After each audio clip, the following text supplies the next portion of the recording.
Hi guys, this is Steve Good with the Scroll Saw Workshop. I did a post the other night on the blog that I titled The Big Cheat, and what it was a scroll saw pattern that I put together very quickly using available free fonts online, and talked a little bit about how easy it was to just produce a quick pattern that way.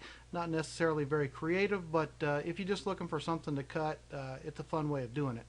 And I got a bunch of emails about that, and several of the emails ask where to find those fonts, and several of them ask how to use the fonts to create the patterns once you download them. So I thought I'd do a quick little post tonight and show you how I do this using CorelDRAW, and I'll show you one font site where I get most of my fonts from. So first let's go to the font site I'm talking about, and the URL for this font is www.dafont.com. It's dafont.com. And as I said in the post the other day, some of these free font sites are a little bit shady, so you have to be a little careful. But this particular one I've had real good luck with.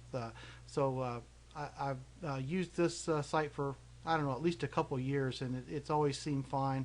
Never seen any inappropriate ads on it or run across any malware.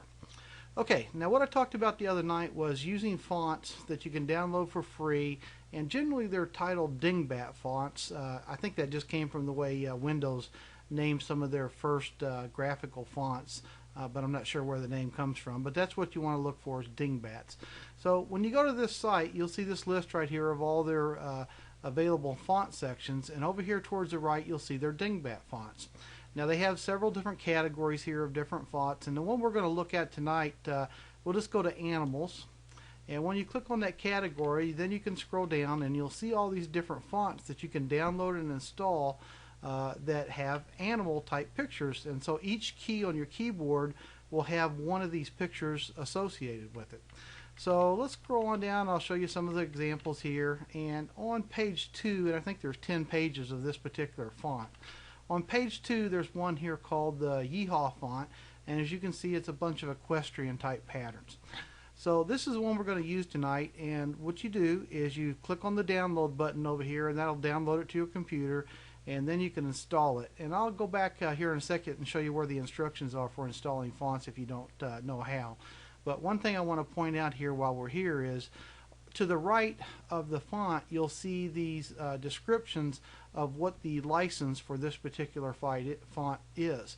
Now this font is free for personal use, so if you download this font and you create your own patterns with it and you cut them or give them away, you know, I would think that would be fine. But what they're talking about here is they don't want you to use this font for any commercial purpose.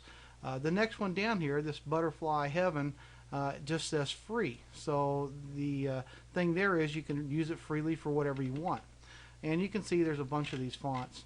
Now I'm going to go back to the page 1 here and scroll back up, and let's see if I can find, there is a help section right here on the very main page, how to install a font. And if you read these 3 little brief instructions, they'll tell you how to do it. In Windows Vista, you can simply right click on the font once you have it downloaded and click install.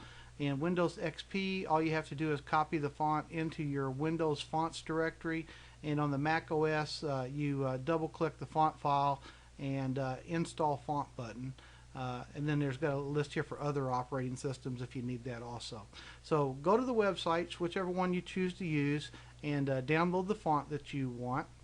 And then when you install that font and you bring up, in this case I'm going to use CorelDRAW, but the font will be available in any of your graphics programs. But in this case I'm going to go ahead and click on page 2 here, and what I'm going to do is up here where I select my font, I'm going to go ahead and scroll down, and I've already got the font installed, so I'm going to scroll down and select it, and it's down here in my font menu, and I'm going to set a font size of 150, a nice big large font. Now when I select my font tool and I type on the screen, when I click the A key I get that graphic, that's the S key, the D key, the F key, so you get the point. All these different images are mapped to the different keys, and you see there I click the W key and I got a W. It's because there's no picture mapped to that key. So let's go ahead and type the A key, and we've got this bucking bronco here on the screen, And let's just go ahead and size him up to about the size we want. I'm going to go ahead and make him gray because all my patterns are gray with black outlines. I've got my character on the screen. All I would have to do at this point is simply make a little base for him to stand on. And I'll go ahead and round off the corners here a little bit just to make it look a little better. Fill that in with gray. Place the Bronco about where I want him to be. Let's go ahead and weld that together. And now let's say we wanted to make a little clock out of this. In this case, I'm going to pull up my scrapbook because I keep my circle for the correct size for my clock over here in my scrapbook. And I'm not going to go into detail on what I'm doing here. This is basically just to show you how quick and easy it is to make a font pattern. And so I'm just going to go ahead and finish this up. Now I can take this down here. Let's make him a little bigger. No, that ain't going to work. Let's move this over. Make this a little shorter like this. And I'm going to do something not very attractive here, but we'll just do it to get the point across. And we'll weld all that together. And now we've got a little mini clock pattern that we can cut. And just like that, we were able to create a pattern using an existing font that we can use to cut out on our scroll saw. So that's how simple it is. Again, it's not the most creative way to make a pattern, but if you're new to creating patterns for your scroll saw, or you're just looking for some fun patterns to cut, it's a real quick, easy way to do it, and it works real well. Now you can also use these fonts as part of a larger pattern. So, you know, let's say I was making a clock and I downloaded a font that had birds in it. I could use the hummingbirds on the side of the clock in a pattern. So it would just be a small part of the pattern. So this is one tip to speed up your pattern making and just make everything a little easier. And it's a lot of fun. It gives you a chance to maybe have a little bit more artistic pattern than your artistic skills actually are. So give it a try. Look at some of the free font sites. Again, be careful to the ones you go to.